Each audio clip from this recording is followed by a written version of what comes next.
Pilipinas, una sa ating mga balita. Public-private partnership ang nakikita ni San Miguel Corporation President Ramon Ang para agarang matugunan ang isyu ng pagbaha sa National Capital Region. Ito ang pinangahawakan ni Ang sa kanyang desisyon na voluntaryong tumulong sa flood control sa Kamaynilaan. Alamin ang detalye sa report ni Edniel Parosa. Nakipagpulong si San Miguel Corporation President and CEO Ramon Ang sa mga alkalde ng Metro Manila para talakayin ang problema sa pagbaha. Ayon kay Ang, tinawagan kasi siya ng Malacanang makaraang isisi sa MRT-7 project ang pagtaas ng tubig na naranasan sa Commonwealth Avenue sa Quezon City kamakailan.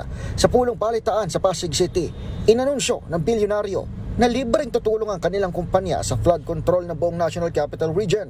Mas magiging madali kasi umano kung private sector ang kikilos kaysa mga lokal na pamalaang magtatagal pa sa bidding at iba pang kahalintulad na proseso.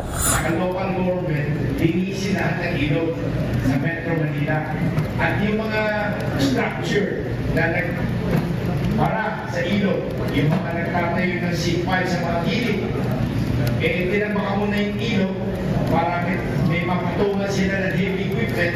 After nila ginawa yung seatpile, pinagkita nila yung ilog at di pa nila inaresibo pa sa gitna ng river.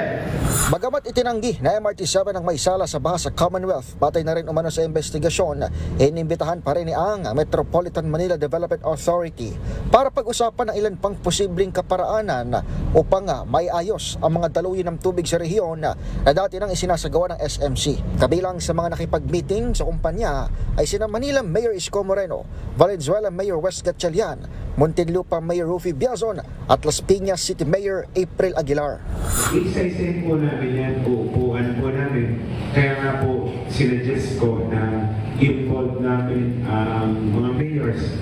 Dito po mga areas nito. Kaya po sila lang muna po yung inimbita namin dahil mga priority areas po ito na pwede na po namin unahin. Target itong simulan ng MMDA at SMC sa lalong madaling panahon. Para sa MBC TV Network News, ito si Edniel Parosa na D0H. Una sa Pilipinas, una sa Pilipino.